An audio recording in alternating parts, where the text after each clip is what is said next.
Welcome back to Physics 1 for KSSM. So today we're going to discuss Chapter 5 Wave on topic 5.1 Fundamentals of Wave. Okay, the nature of wave. Have you ever thrown a stone into a pond? What did you see? So can you observe something like a circle shape is coming out from the point where you drop the stone. So what is that called? That one is the wave that produced due to the disturbance that you have made when you throw a stone on the surface of water. Okay, now introduction to waves. What's the first thing that comes to mind when you hear the word wave? We often think of common form of waves, such as wave in the ocean. But there are many kinds of waves. Waves are all around us and we encounter them every day. There are light waves, sound waves, and many more. In this section, we are going to look at common types of wave, what parts make up those waves, and real-life examples of wave. Okay, waves are everywhere in nature. So you are familiar with sound wave. We use it every day. Visible light wave, the light wave, radio wave, microwaves, water wave, telephone cord waves, stadium wave, earthquake wave, wave on a string. So many waves are everywhere in nature around us.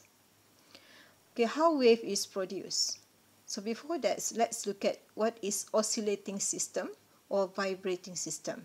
So examples of oscillating system, I think you are familiar with a simple pendulum and a loaded spring.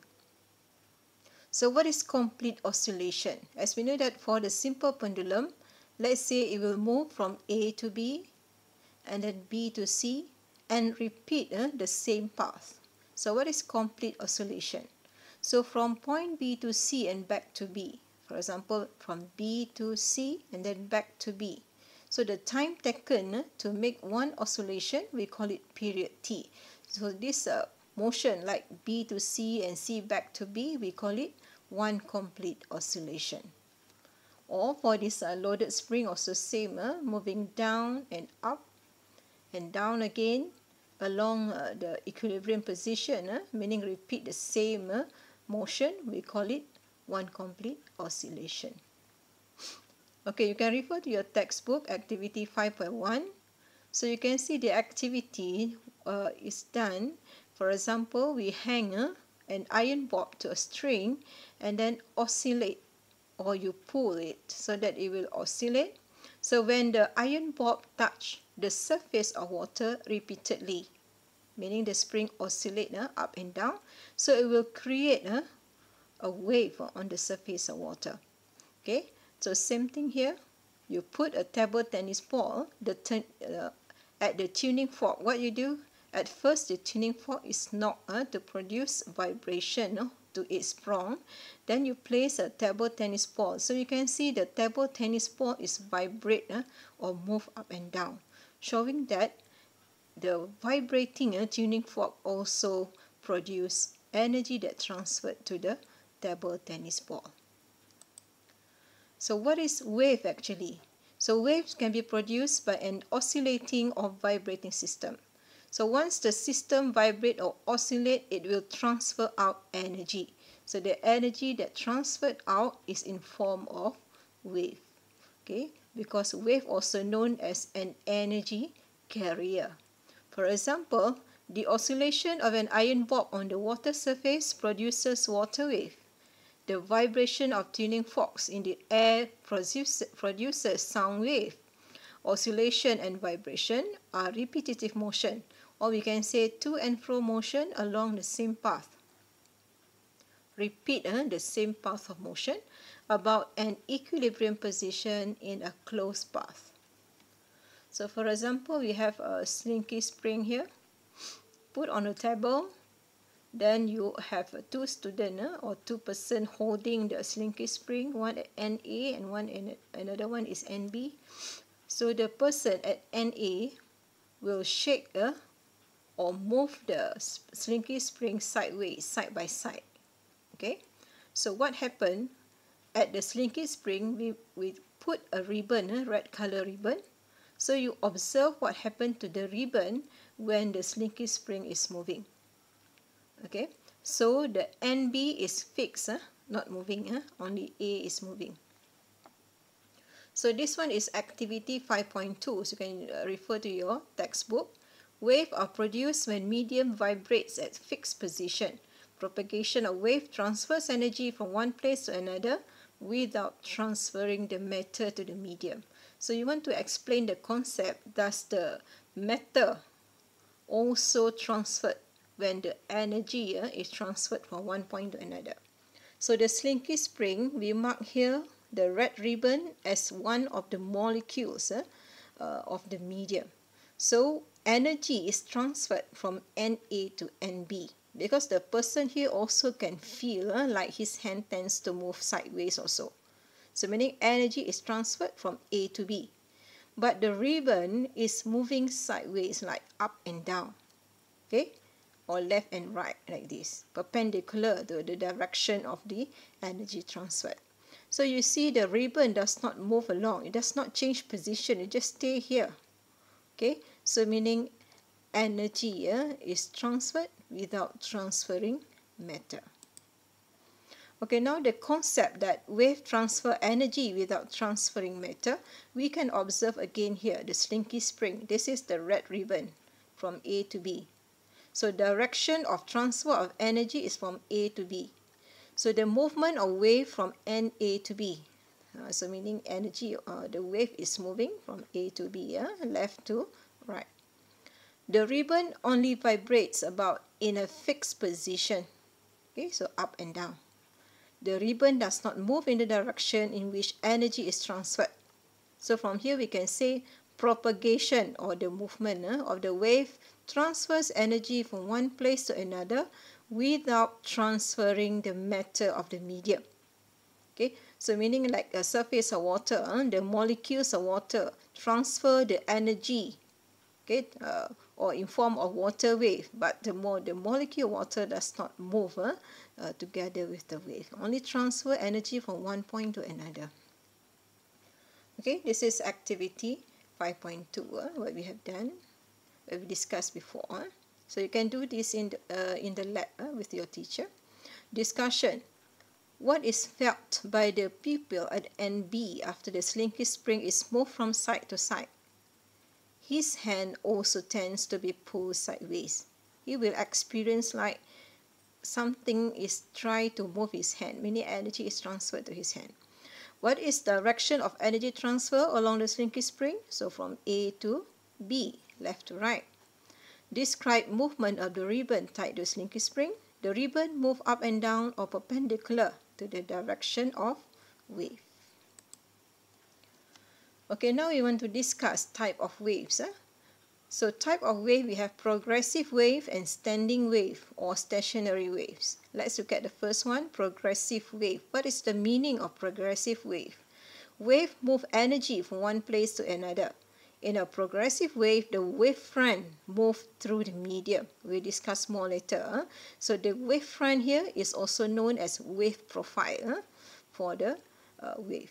Energy is transferred from one particle to the next along the direction of wave motion. Okay, so I hope you still remember, we have discussed before that energy transferred without transferring matter. So you need to understand the concept. The shape of the slinky spring as wave propagate through, it is known as wave profile.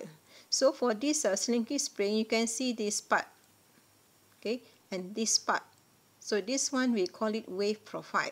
So it's moving, you can see the movement. Start from this point, then suddenly become like this, and then transfer here, transfer like this, and like this. Okay, so meaning the wave profile is transferred from A to B. Okay, so this type of wave that produce wave profile that move in the same direction as direction of propagation of wave, we call it progressive wave. Okay. For the stationary wave or standing wave, a stationary wave is a wave where the wave profile does not propagate with time or wave profile does not move in the direction of wave propagation. Okay, so each particle has a certain amount of energy, but this energy is not transferred from one particle to another. So how it is produced, this stationary wave? produced by the superposition of two progressive waves of the same amplitude and frequency traveling in opposite direction. So wave produced along a guitar string being plucked is an example of stationary wave. So normally when the wave come and meet a wave from the opposite direction, so it becomes amplitude equals to 0. Okay, here. So this one we call it a stationary wave or standing wave, meaning the wave profile does not move along with the wave transfer. Okay, now again, the type of wave, you also can divide type of wave to two types, mechanical wave and electromagnetic wave. Okay, for the mechanical wave, it requires medium to transfer energy from one point to another, made up of vibrating particles or medium.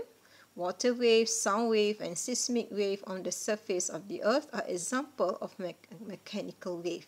Okay, so like water wave here, and seismic wave like the earthquake, and then here the sound wave that produced by this singer. So this one we call it mechanical wave. It requires medium. This one need water as a medium. This one need the layer of earth, okay, as a medium, and then here need the air as a medium.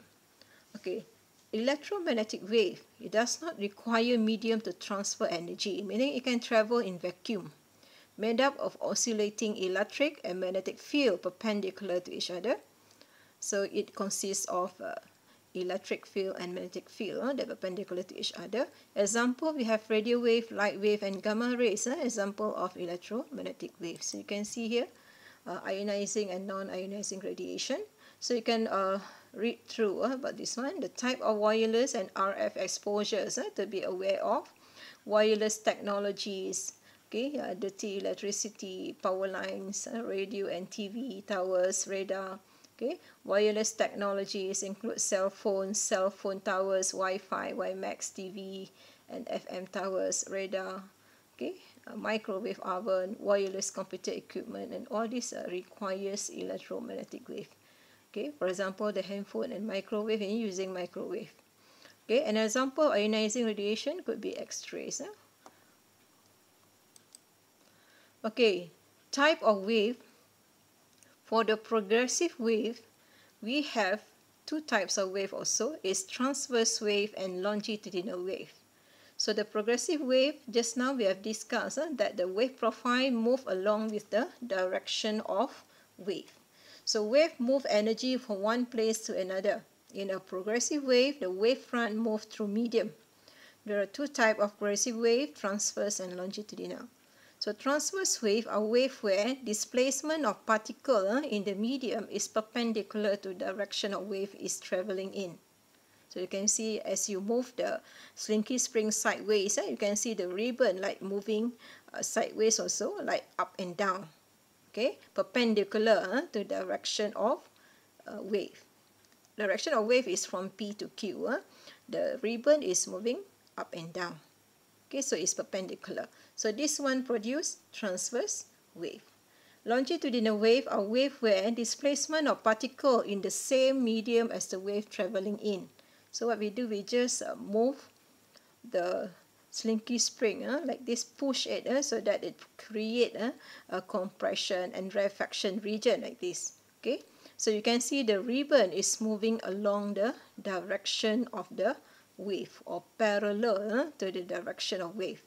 So when this happens, we call it longitudinal waves. Okay, so you can see the ribbon moving same direction like P to Q or Q to P. It's vibrate along the same direction as the direction of wave. So this one is longitudinal wave. Okay, for transverse wave, we discuss again, particle of the medium vibrate in direction perpendicular to direction of propagation of the wave. So made up of consecutive crests and troughs. So we have a crest, okay, and here we call it trough.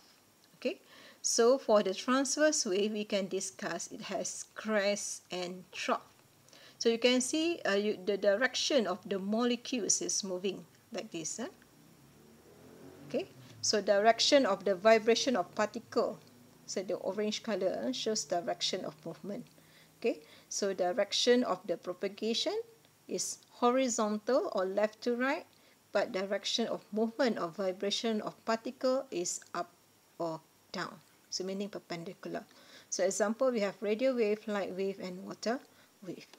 For longitudinal, particle or medium vibrate in direction parallel to direction of propagation of wave, made up of consecutive compression and rarefaction. So you can see it produces where the springs it become compressed, so we call it compression region, and sometimes it become rarefaction region. So you can see the molecule are moving parallel to the direction of propagation. So this one produce longitudinal wave. Example is only sound wave. Okay, now we want to discuss about characteristic of wave. So figure shows the profile water move in a pond. So you can see this a crest and trough. So the crest and trough, you also call it as a wave profile. So you can see the wave profile is moving.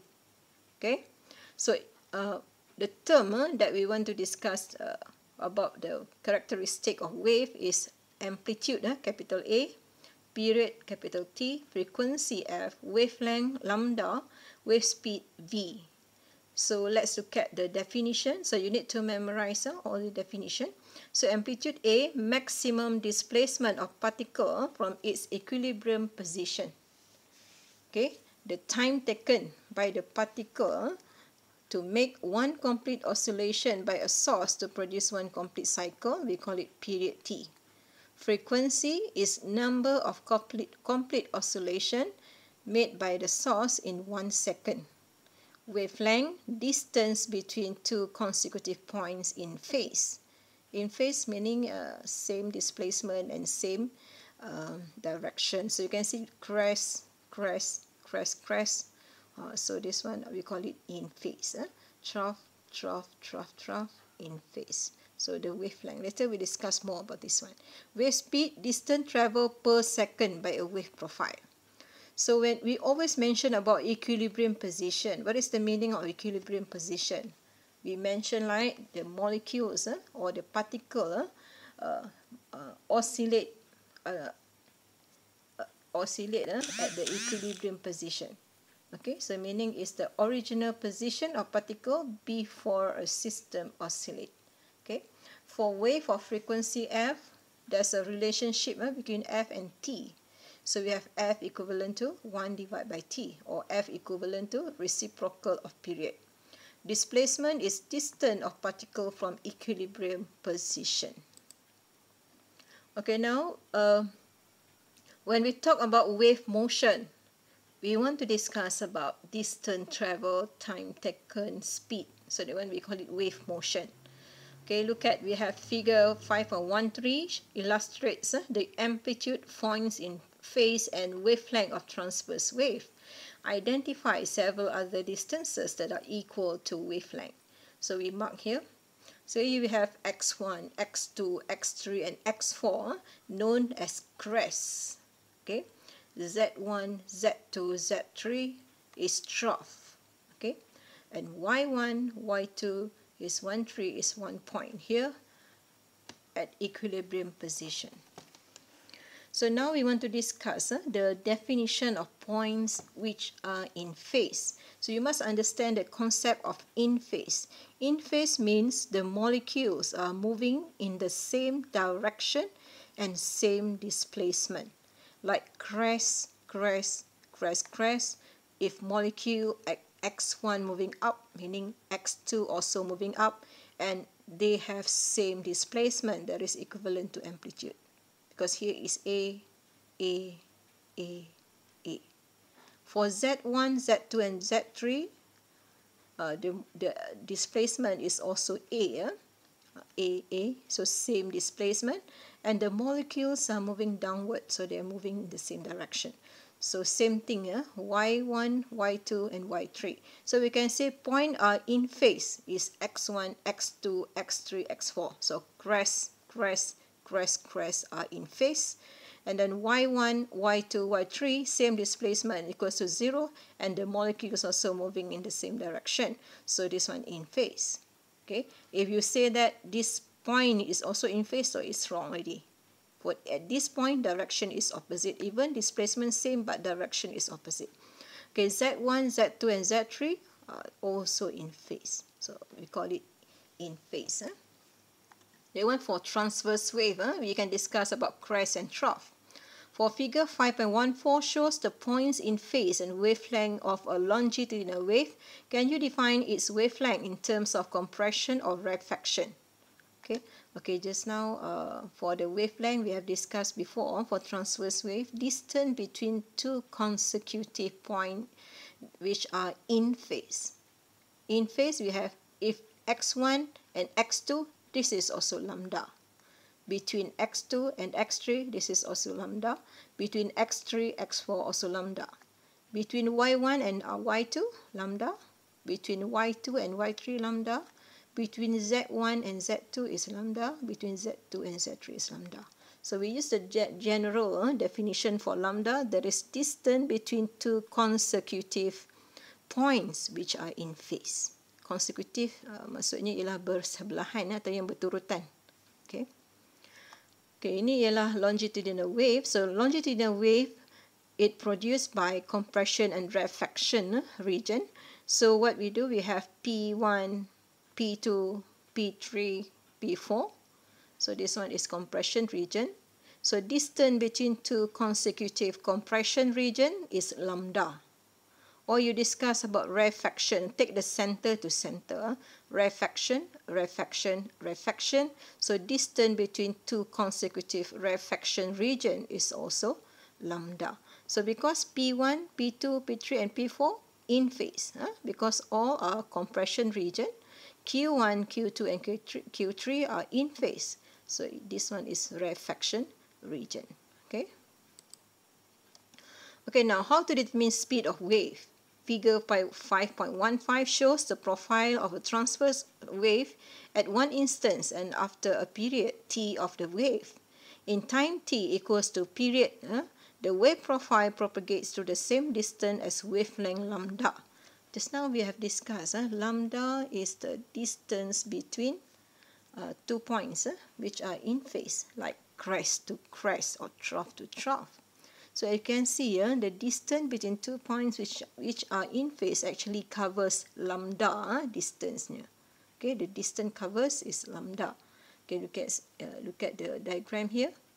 So the wave profile at one instant is here, but after one period it travels here, meaning one complete wave is equivalent to one crest part and one trough part.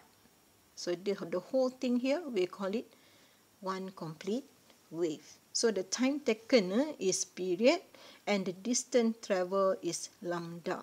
So we use the formula of speed. Speed or V equivalent to distance divided by time. So for time taken equals to period, distance traveled is lambda. So we have V equivalent to lambda divided by T. So we rearrange, so we put 1 over T in the bracket times lambda. As we know that frequency equivalent to 1 divided by T. So you can substitute here with F. Thus we have speed of wave V equivalent to F lambda. Okay, the motion graph. So because we have all the information about the speed, the distance traveled, the time taken, we can plot a graph of displacement against time and displacement against distance. So what information that we can get from the displacement against time? Let's say we have this one, all the values labeled here. So information that we can get from this graph, displacement against time, is amplitude and period and frequency we can calculate.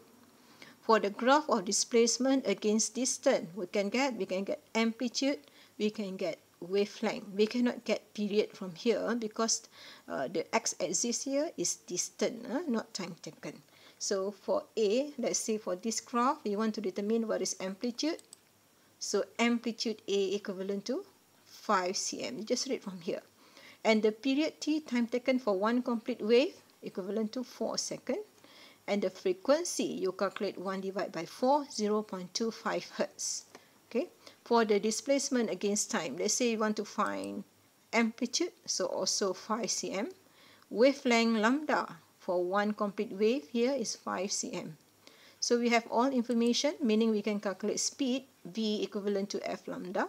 So 0.25 times 5, we get 1.25 centimeter second negative 1. So you can try this problem solving. Based on the graph above, determine amplitude, period, frequency, wavelength, and wave speed. So you can pause this video and try first before you check the answer. So the answer A, we have amplitude 3, period is 0.5, frequency 2 Hz, lambda we get from this graph, lambda is 16 cm, and then we calculate for speed, f lambda, so we have 2 times 16, 32 cm second negative 1.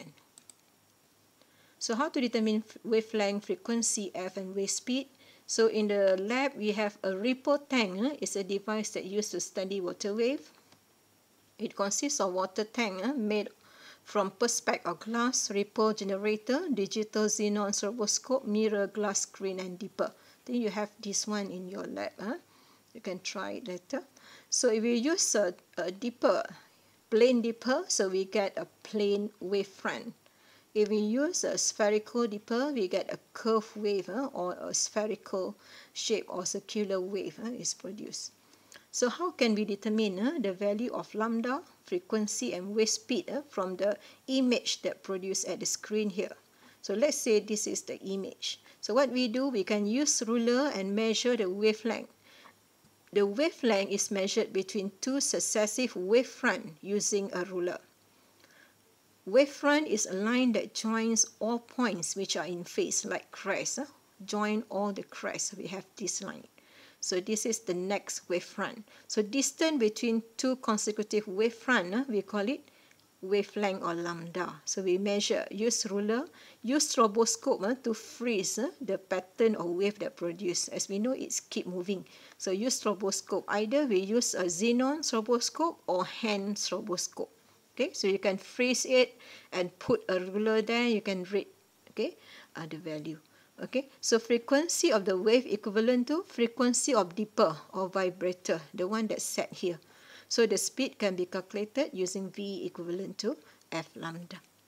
F lambda, so we get the value of speed of the wave that produced by the ripple tank. Okay, so that's all for this topic 5.1. So don't forget to subscribe, like, and tap for more oncoming videos to support physics teacher.